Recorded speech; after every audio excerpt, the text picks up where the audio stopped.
Namaste, Kausthub. Happy New Year, my dear friends. Happy New Year. And we are currently live now with the great Janet Stevens from Australia. Today is a very special day because it's New Year for many people around the world. And so we thought about this new project that we will begin, which is the project which we have called Shri Shakti. Shri Shakti literally means power woman, feminine power or women power. And we are extremely fortunate in the Viniyoga tradition that we have extremely powerful women who are not just part of the tradition, but who actually define the tradition. And today we are very lucky to interview our dear Janet Stevens from Australia, who has been part of the Viniyoga tradition for almost 2 decades now. I think we met in 2003. I think she will tell a little bit about herself in a while. And we are extremely, extremely grateful that she has accepted to be the first woman to be interviewed for this project. So you are numero uno, Janet. You are number one in this list. And Janet is a very young, charming lady, as you can see, all of you. And we are going to have conversations about how Viniyoga has been part of her life and how she has been part of Viniyoga and other related stories. So tune in, my dear friends. And if you have any kind of questions or anything, try to post it live on Facebook that you want to ask Janet. And we will ask. So namaste, Janet. Welcome to the show, Shri Shakti. And if you would like to say a few words about yourself to introduce the way you want to the people, it will be fantastic to the people. Namaste. Good evening, everyone. It's evening in Australia, so welcome to this chat show.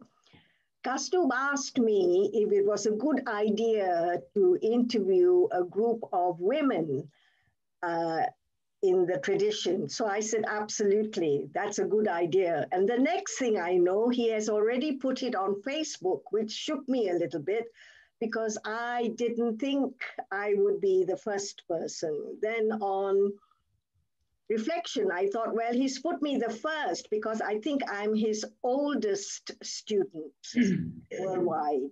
Kind of close. I am the first, I think. So he has always teased me in the workshops about being old and then about being young and about being this and I would be that. And those of you who know Kausthub, you know what sort of a teacher and mentor he is. He pushes buttons and he's a great tease, but he teaches brilliantly. Yeah. Janet, we want you to talk about you, not about me. So tell us a little bit about your journey of life that eventually brought you to Viniyoga way back in 2003. I come from a tiny village in Malaysia. I'm Sino-Indian. I took yoga up in Singapore because there was a teacher who had recently qualified in the internet with the International Yoga Teachers Association. And she was my first yoga teacher. And if it were not for her, I wouldn't be here today. She led me. We thought it was just a joke going to yoga classes, a bit of fun in the afternoon. But that those fun sessions and her brilliant teaching slowly was the light in guiding me to continue with this yoga path. I was doing hatha yoga in those days and also thought erroneously, it was my understanding that the body was that the yoga was a physical posture practice. And I loved that. I relished that because having been very physical in my early days, here was another opportunity to challenge the physicalness of being alive, feeling pain and feeling joy at the same time. So I pushed myself a great deal and loved the challenges. Had several teachers throughout the years, which I acknowledge because it was a journey of going through different teachers. But coming to Kausthub was an interesting thing because I did the teacher training course in 2003. I started that in 2002 to 3. I read the book, which was one of the textbooks recommended, called The Heart of Yoga, a book written by TKV Desikachar, your father. And that was such a profound experience compared to all the other books I had read. And that led to my curiosity of wanting to go further into this teaching, which I thought could only be got if I had to go to Chennai. And at that time, it was not possible. So luckily for me, soon after my June, Kausthub made his, I think, first visit to Sydney, and I met him there. And I remember the meeting very well. It was in a beachside hotel, and he started teaching the postures. And I must admit, I was very judgmental in those days. And having just qualified, I thought I would be led to a new, profound, challenging physical sequence, instead of which he just asked us to raise our hands up and then bring them down and then turn in all the different directions. And I could see myself getting very agitated and cross, thinking, I've signed up for this seminar for so many days and I've paid my fee, and this is what I'm doing, just breathing in and breathing out and nothing else. And I kept looking at Kausthub, who was standing on one side of the room. Then I had to quieten my thinking mind and said to myself, since I'm here, I have to be present and just listen to what is being taught. And then within the second day, I was completely bowled over.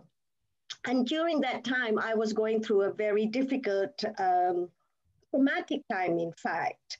And I walked up to him and sort of, in a challenging way, asked if he could help me, because I had tried everything, meaning asana, pranayama, meditation, to help me calm my mind and make me feel better, but it didn't work. Did he have a remedy? And the remedy I wanted was quick, smart. He just nodded his head. He didn't want to hear my story. He just said, come back the next day, I will have something for you. Now, I did not know anything about sequencing of movements according to the Viniyoga tradition. Neither did I know anything about chanting and mantra practice. But he got a teacher who had accompanied him. Some teachers had accompanied him. Karina from Denmark, was it not? Sweden. Or is it Sweden? And she was the asana teacher. He asked her to come an hour earlier the next day and to teach me the sequence. So I looked at the paper he had given me. I had no understanding of what he had drawn on it or written on it. And when we met up the following morning with Karina, she looked at me and she said, wow, this is such a powerful practice.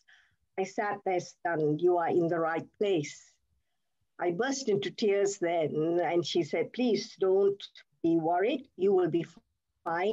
All to do is to do the practice every day without fail. So that's what I did. Without understanding the Sanskrit terminology, I just chanted the mantra. But the one thing I must say was, he said, in chanting the mantra, you just visualize the sunflower. And I'm, again, still being judgmental, thought, what sunflower? All the yoga books talk about lotus. They don't mention sunflower. And I was a little bit agitated at first. Why must I visualize a sunflower and not a lotus, which is purity, calm, and, everything. So I said, never mind, I'll just do the practice. And I kept doing the practice, chanting, not understanding the words even. And then slowly I realized I became much calmer, more steady. And it made a difference. Years later, that was 2003, 2011, and I have to share this, Kausthub. Your mother, Menaka, was in Melbourne teaching an introduction to Vedic chanting. And she wrote on the board the mantra that Kausthub you had given me. And I looked at it and she said, this word, Dhirya, denotes courage. And this word comes from Hanuman, because Hanuman, is Dhirya, is courage. And suddenly I began to understand what Kausthub had given me all those years. And I went up to her very agitated, yet very excited to say, now I know what I was chanting those many years ago, not realizing I was chanting that, asking for courage and strength to uphold me in my life. And she just smiled. And she said, well, share it with the others, but it was too late. The opportunity was lost. And that made me determined to go on to the Vedic path to learn Vedic chanting. And that's when I returned. I went to India. Yes, I know. So that brings me to my next question soon. But just for people who are wondering, when Janet was saying that she has been a very active person, my dear friends, we have to definitely make a statement that Janet was representing Singapore in the Melbourne Olympics way back in 1956, when I think most of us were not even a speck in our father and mother's eyes. That's correct. Janet has been an Olympic runner, and she has been inducted into the Singapore Hall of Fame recently, a few years ago, which is a very proud moment for all of us. Anyway, that's the next question that I wanted to ask you was, from being a runner, from being all this athletic type of yogi in the beginning of your yoga path, in the last years, you have become, I know this personally because we have seen this, you've become a very, very, very great lover of Vedic chanting. You did the Vedic chanting training with my mother, as you just said, and you're also teaching Vedic chanting in Australia and all that. So what is it that this Vedic chanting is doing for you? What is it that brought you so much love for this Vedic chanting? In those days, very few of us, and even now, we don't realize, students of yoga don't realize that chanting sound is an important tool of yoga. For me, it has become one of the most profound tools, important tools of yoga to accompany my asana practice. The sound that I feel emanating within me, I just feel healing my entire body, and it makes me become very quiet and calm. And the focus of my mind when I chant is on the word, on the sound, rather than on anything else. I must admit, years before coming to Kausthub and Menaka, and also having the opportunity of attending TKV Desikachar when he came to Melbourne and Perth, all those times I began to realize that before meeting them, when I did my yoga practice, for example, being disciplined and doing the Surya Namaskar 8 times, it was done on automatic pilot. And sometimes while in that moment of doing the practice and flowing from one breath to another, my mind would be elsewhere. It would be, I have to go to the supermarket and I mustn't forget the eggs, the bread, the milk. So it was thinking somewhere else, but the body I was not with my body. And to quote James Joyce in his book, there is a line writes, Mr. Duffy lived a short distance away from his body. Now that line for me is the most important statement of how we live our lives. We are in our body, but we are not with or respectful of the body. We don't listen to our intuitive body.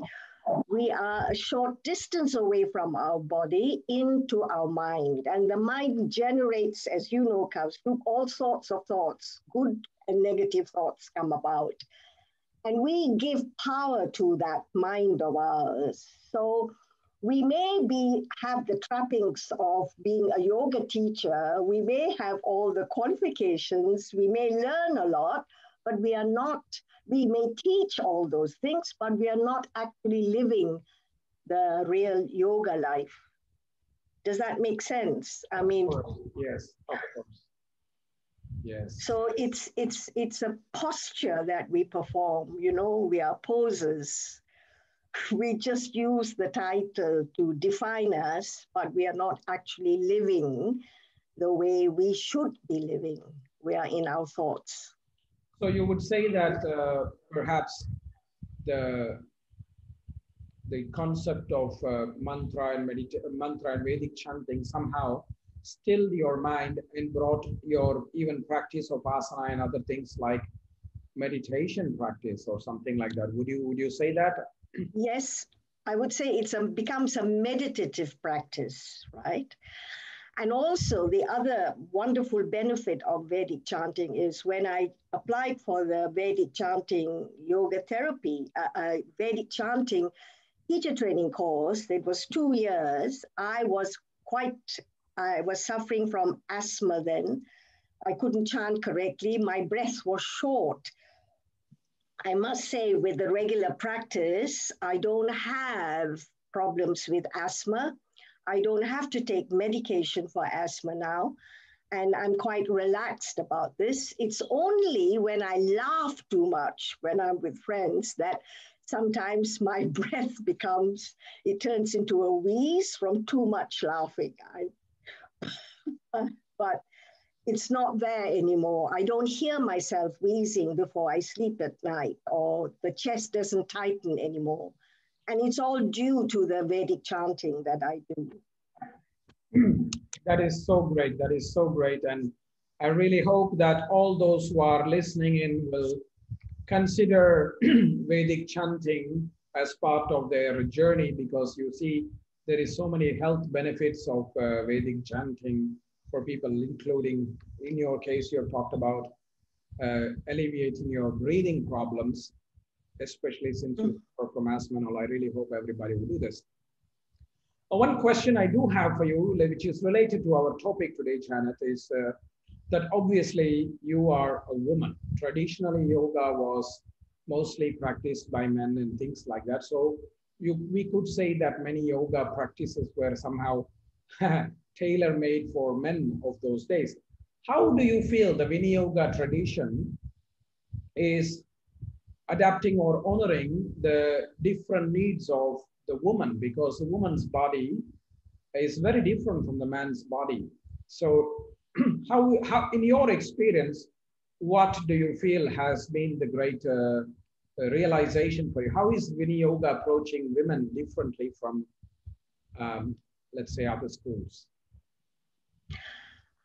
I think Viniyoga teaches in a holistic manner, using all the different tools of yoga. So women, and there's an emphasis on women, they give sessions and they teach classes on how to help women who are going through a difficult menopause, or how to prepare them for pregnancy and for the birth and post-birth.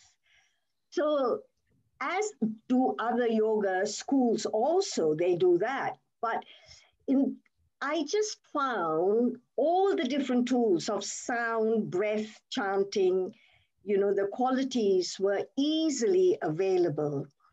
A lot of the other forms of yoga that I have practiced before dealt mainly with the asana and meditation and pranayama, but sound was not introduced. And I think women, I don't know, I just think the Viniyoga tradition is more kindly towards women.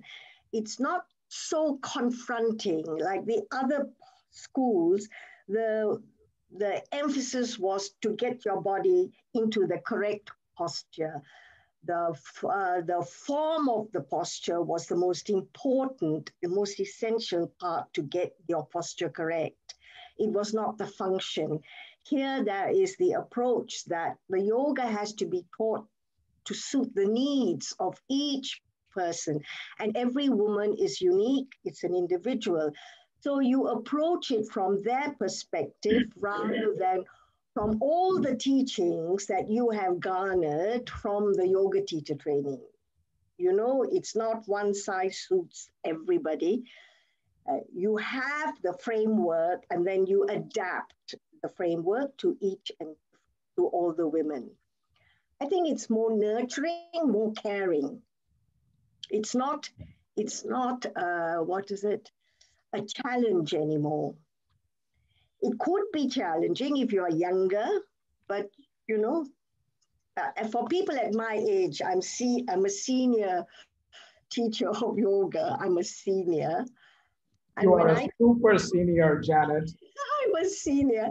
And when I teach seniors, just very simple movements, and I talk to them about how unique each of their lives have been, that they have lived here and what they have been and what they have done.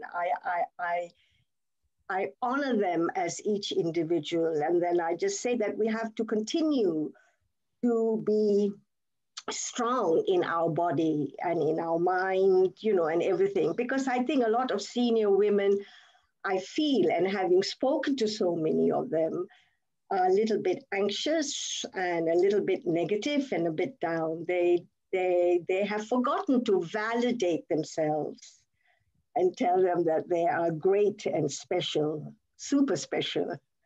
Yes.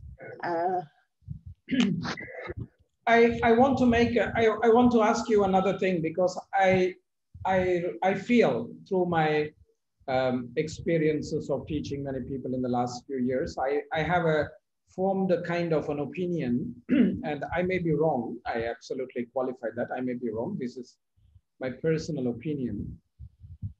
When I look at many other yoga traditions, that's like, let's say, the ashram kind of tradition where many students go into the ashram and stay there, I notice that many people are doing that to escape from their reality, escape from who they are, and try to forge a new identity. That's why they are given new names, a new kind of way of dressing up, and new kinds of things and things like that. And very often there's standardization of practices that everybody does the same thing and things like that.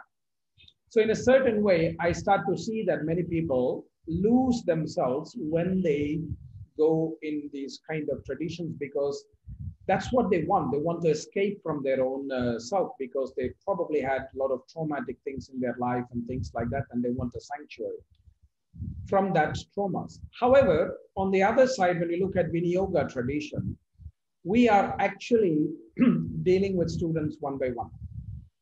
And when you deal with students one by one, especially on the long term, people have to open up themselves and look at themselves. And what is my feeling is that the Viniyoga tradition is not helping people to escape from their reality, but rather to rediscover their true nature and their true reality. Now, there are two parts to this question. Firstly, would you feel the same? Would you agree with my assessment? And if so, has something like this happened to you, that you have rediscovered yourself? I didn't rediscover myself to escape from myself. I've discovered myself because, particularly after doing the 3 years yoga therapy, it was the most confronting study that I have ever done. And I remember in the first module when you started, I thought to myself, and I'll use a Tamil word, ayoda. I thought, what am I doing here? What is he saying? What I hear, I'm not very comfortable with. I'm not going to say anything. I'm going to sit quietly for the next 3 years. If I come back to complete it, but I'm just going to be quiet and just learn. I thought to myself, it's good to learn, but I was a little bit removed from the teachings at first because I was in a way protecting myself. I didn't want to go into it. But later on, I discovered yoga is self-study, svadhyaya. Here's an opportunity to study myself, no matter how painful. And gradually over the succeeding 3 years, the door began to open wider and wider as I walked further in.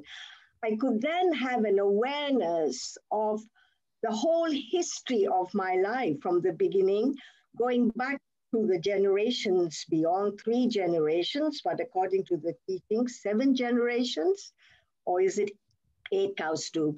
Oh, we don't count anymore, because if we count all the way to Nammalvar, it's about 3,000 years, so I don't think 7 generations. So we have inherited certain patterns of behavior, samskaras, which we act from, which we are not aware of. But once this awareness comes, then we have to make a decision. Do I go immerse myself totally into it, change, accept it, no matter how painful, and work from there, or be on the outside, looking in, observing and judging, but not getting your heart involved into this whole process of learning, standing on the sideline and not contributing. And some of us do that because it's either too painful for them to go into, or the culture says, don't go into that. So because we are several different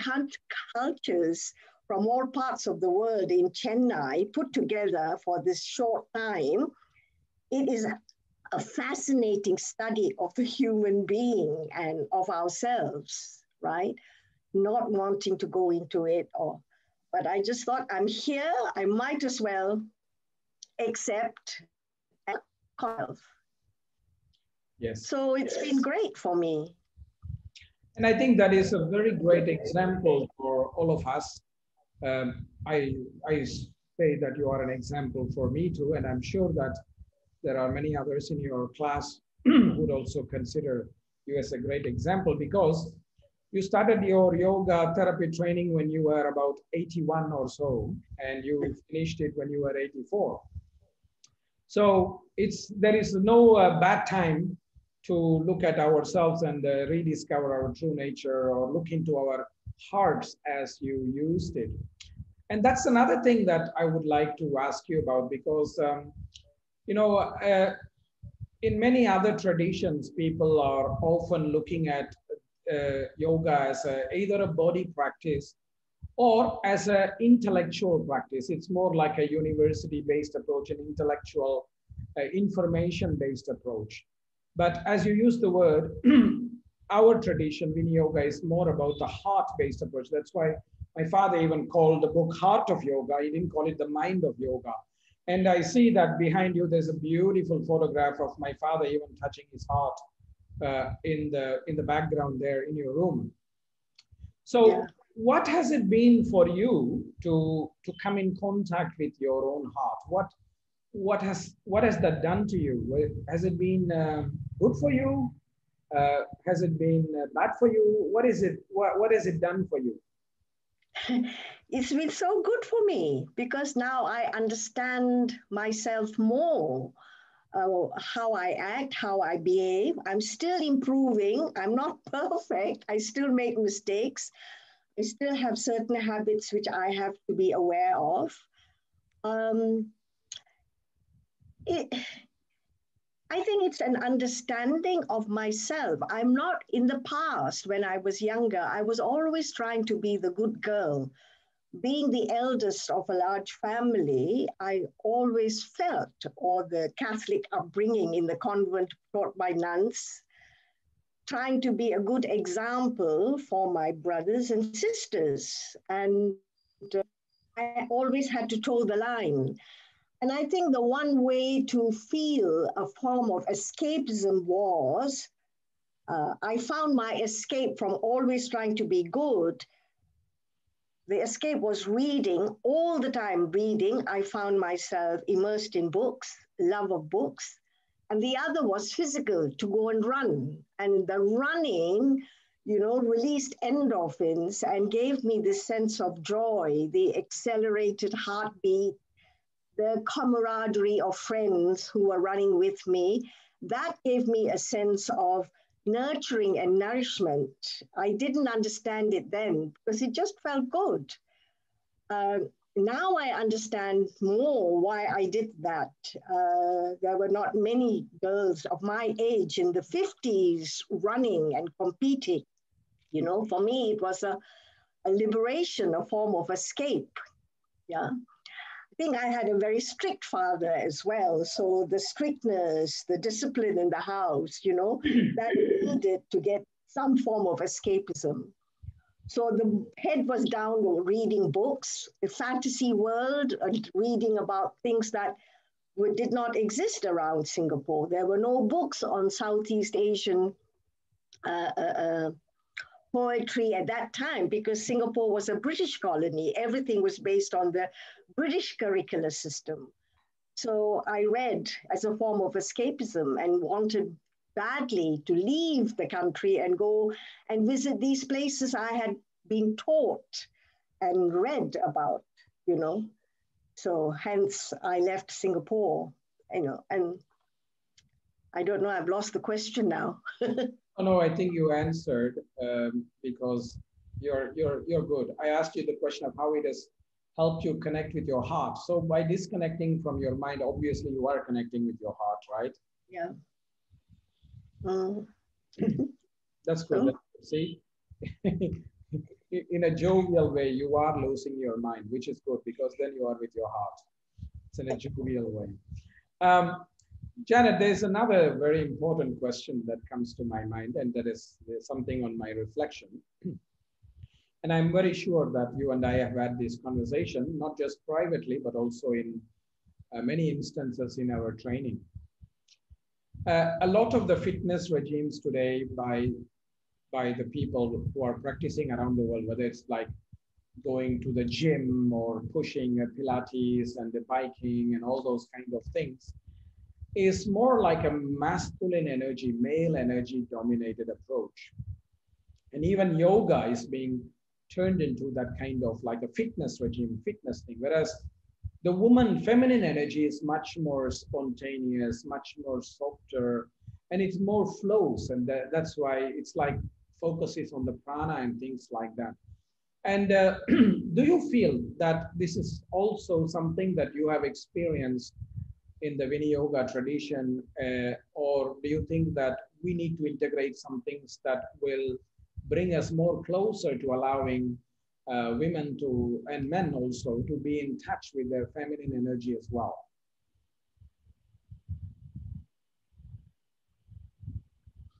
I believe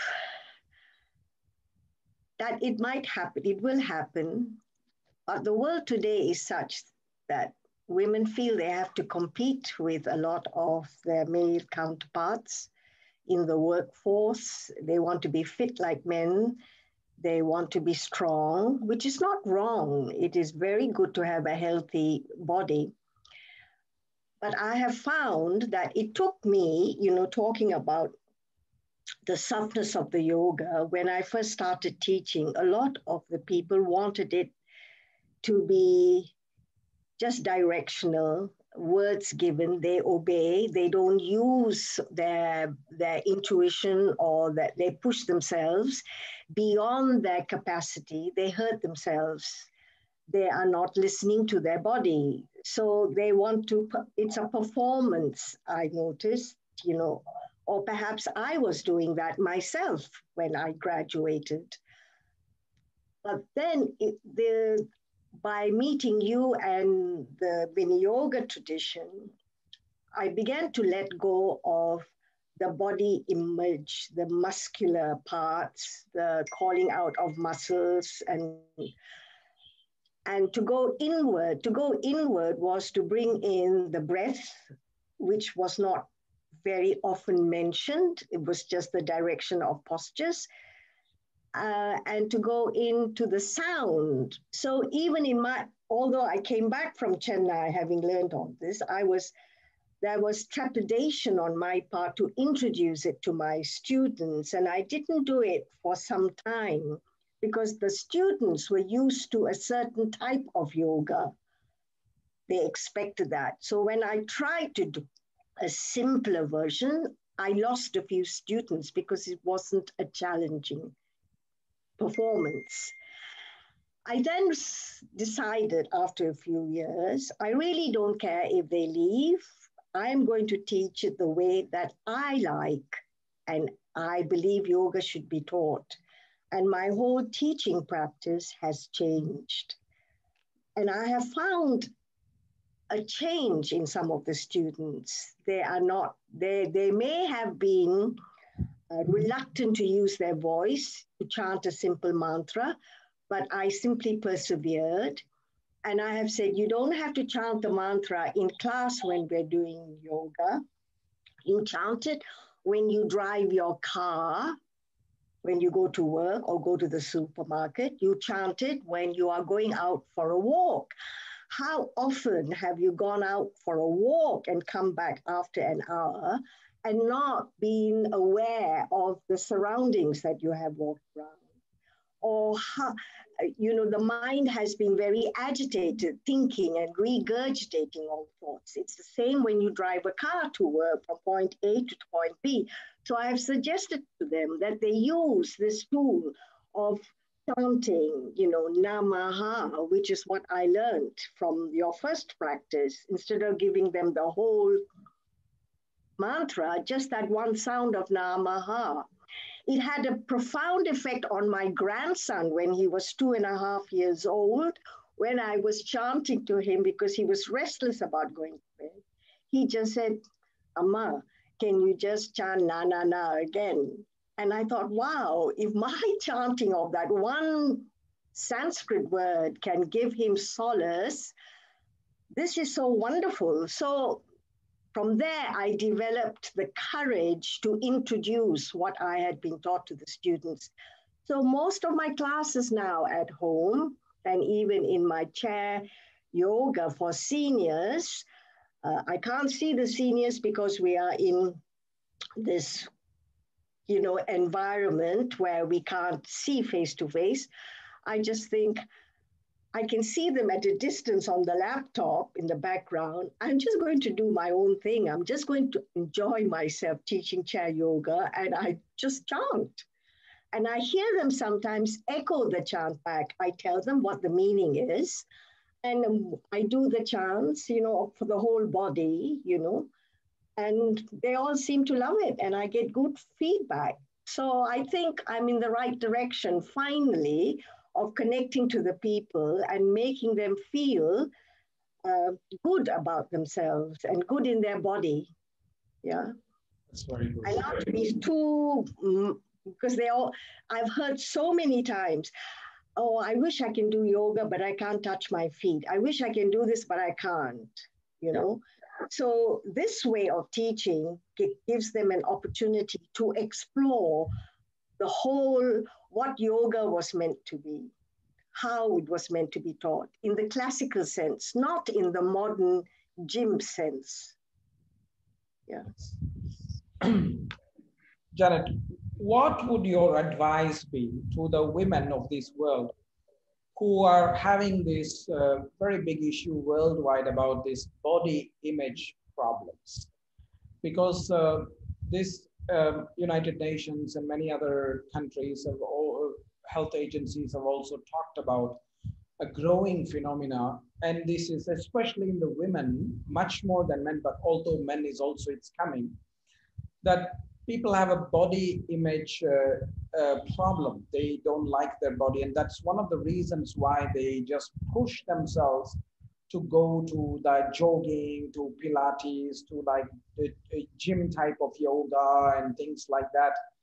And they become even more sick than they should be. So what is the solution for this in your experience, which you have seen a long life, where people do not value the body that they've been given and they have such a bad impression? And this, especially, I would like you to talk to the women who are listening, because as a man, it's not my place to advise the women. Maybe as a woman, you can be in a better position to advise. What would your advice be to such women who are struggling with their body image?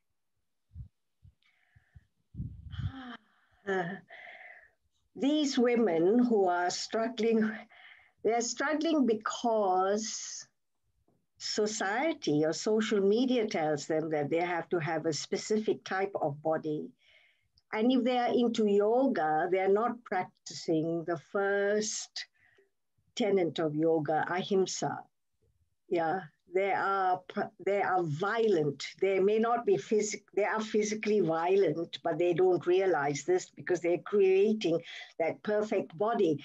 But they are violent in their mind. Yeah, their mind, there's negating their self. Their self-hatred is just unbelievable. It starts with small things. It's what they may have heard when they were young. You know, you're not pretty, or I don't like your hair, or they've heard someone say that. So they may say, I don't like my hair. I don't like the shape of my nose. I don't like the way my ears are sticking out. I still say that. I don't like my ears that stick out. Until a dear friend of mine, a sweet hairdresser friend of mine in Singapore, he lent, I just said, you can cut my hair very short, but if my ears were pinned back, I would look better. He leaned forward and he said, we Chinese believe that if you have ears that flap out, that is when you can hold all the money coming in. If you have flat ears, the money will go past you. So since he said that, I've accepted my sticking out ears, not wish. You see, it's little things like this, which is, you know, ahimsa, you know, the hatred of, I wish I could change, I wish I could change. I think that will always be with women, Kausthub.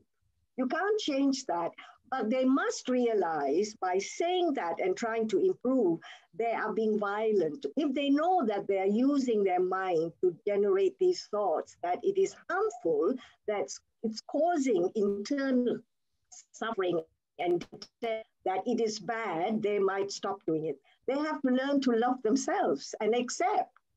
Doesn't yoga teach acceptance? Exactly.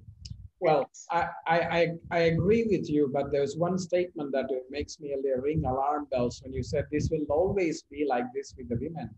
I hope not, because I'm having conversations with my teenage daughter and some of her friends who are all very young girls, and sometimes when they have like 1 centimeter extra of fat or something like that, they make such a big issue out of it. And it's a bad trend, because then they start disliking themselves for just like 1 centimeter of flab, if you can call it, which is not a curse. It's actually, it is how it is. The concept of health is different from the concept of having an ideal, perfect body, and that is where the ego comes in. That is where the ego is coming in. Yeah. So that's why I asked you this question, because there is a lot of people around the world who are struggling with this. Well, they have to be educated to think in the correct way, and it starts from very young. Correct. You know? So Janet, now a little bit more personal. Yeah. Question to you. Yeah. No, you just shared a little earlier that there are many tools which are available in the Viniyoga that you have learned and things like that. What is your one favorite tool of all of them that you really hold close to your heart? Sound. Right. Mantra. I was hoping you will say that. Would you please be so kind to do a short chant for all of us? Yeah. because you said sound is a favorite tool. So I would like to give you an opportunity to share You this should with have all our prepared me. listeners. If I just chant like that, I will make a mistake. I know it because I'm nervous. You didn't tell me I had to chant. No, Janet, don't Chant, bother. why would you chant? You know, the peace chant. I have sent you that there is what is your favorite tool of yoga, and that I thing didn't. you can do You it. said, don't look at the questions, No just be your. problem, no problem. If you have your chanting book nearby, Mitra Shamvarunaha Shanno Bhavatvaryama Shanna Indro Brihaspatihi Shanno Vishnururokramaha Namo Brahmane Namaste Vayo Tvameva. I can't remember now. Tvameva pratyaksham brahmasi. Tvameva pratyaksham brahma vadishyami satyam vadishyami ritam vadishyami tanmamavatu tadvataramavatu avatu mam avatu vaktaram. Om Shanti Shanti Shanti. See, so great, you managed. And dear friends, please remember, she has just chanted without the book. I wouldn't be able to do it, Janet, especially if you asked me to chant some Shakespeare poem or something without the book, I would not be able to do it. So you see how I think I made a few errors there. We love errors. We love errors. You know, even in the morning global chanting prayer, I made a few errors even with the paper, so don't worry. Now, one penultimate or last question. What's been the most funniest experience or strangest experience you've had being in the yoga, in the Viniyoga tradition? Some funny experiences. Like some funny? Yeah, like one of the most funny experience. In the yoga tradition, in your yoga tradition? Whatever, in your life or in your yoga path, especially in our tradition, because then it's much more closer to us. Something funny? Yeah, where you laughed, because you just said you like to laugh, and you want everybody to laugh. So. Oh, the funniest one was when we were in Chennai, and one of our students, the beautiful Mr. Banana Man, Michelle was doing Shirasana. Shirshasana.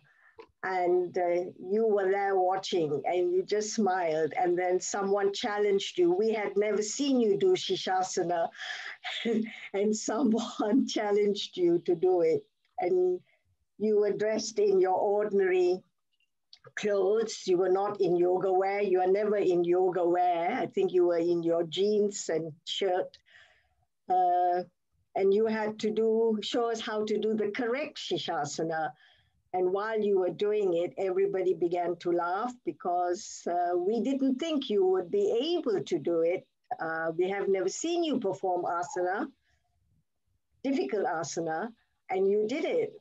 And when you went up in Shirshasana and then did Padmasana with your legs up suddenly and then changed to the opposite leg, everybody burst out laughing. I think I did too, because we were completely taken aback, really surprised that you, our teacher, you were able to perform that challenging posture. And then you told us how to do it correctly by the placement of the hands at the back of the head. That for me was one of the funniest moments, because I won't say too much, but there were other things that were said there too, very cheeky things. Yeah, you see, Janet, even when I just do what I'm supposed to do, it becomes funny.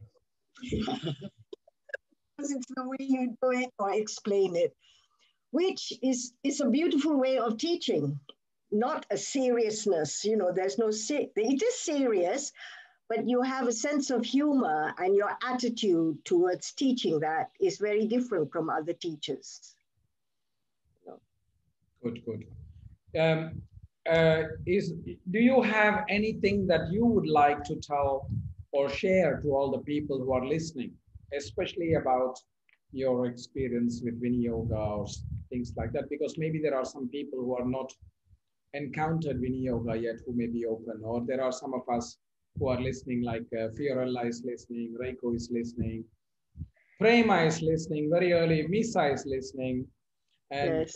There are many people like that who are listening. So is there something that you want to say as well that comes from your heart? I just want to say hello to all those friends that Kausthub has just mentioned. It has been a wonderful experience sharing the 3 years with all of you. I really miss you and love you all. You have taught me so much about life and about myself, really. What I would say is, don't take yoga so seriously. You know, have a light-hearted attitude. Be open to learning, I would say. Don't be frightened. It's frightening to change. Yeah, we have a sense of constructed self. We have carried ourselves for many, many years, you know, to make ourselves tall, brave, and strong. But yoga is such a beautiful practice. So I would encourage you to go to it lovingly, without it being a challenge, to accepting it and teaching it to all your students with an open heart, you know, and to be kind to all of them. They are beautiful people who stand in front of us and who give us their trust. And it is such a humbling practice. I'm so filled with gratitude, you know, from the teachings I've had from all my teachers. And now here in my last phase of life, my golden years or silver years or whatever they call it, to come across people like Mother, a brief few moments with Mr. TKV Desikachar, and to get to know your mum through my Vedic chanting, I am so grateful. She has taught us so much. She has such knowledge and such stories to tell. I have enjoyed my little time with her.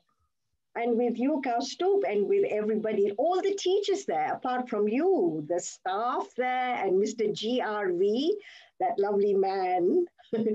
I just enjoyed his teachings. He shared a lot of his knowledge. He talked about his 17 years with your father. Just a beautiful man. And all the other young teachers coming up, Viji, and, you know, it was just lovely. So India and Viniyoga in Chennai is like a second home. It's my homecoming, and I miss it. I didn't realize how much until the doors were shut and we had completed our course.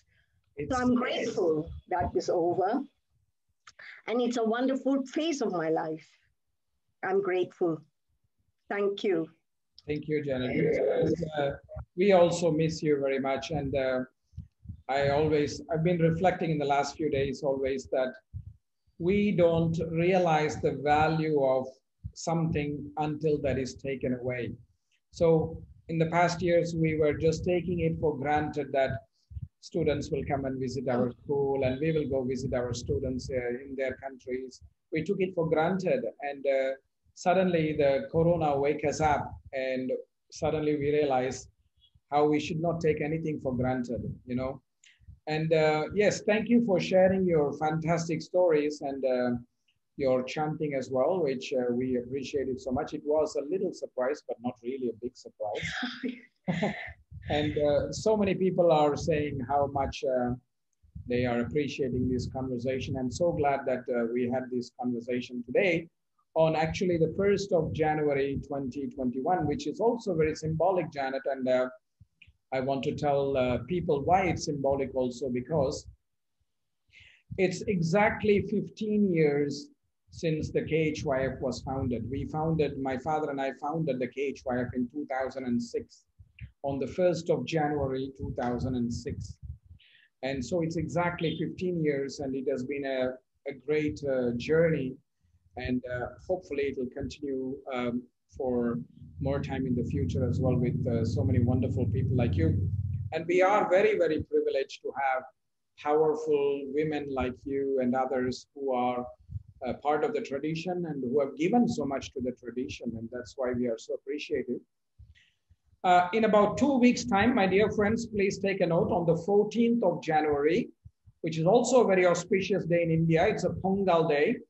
We are going to have our second Shakti. It's going to be one of our students from Spain called Gracia Supriti.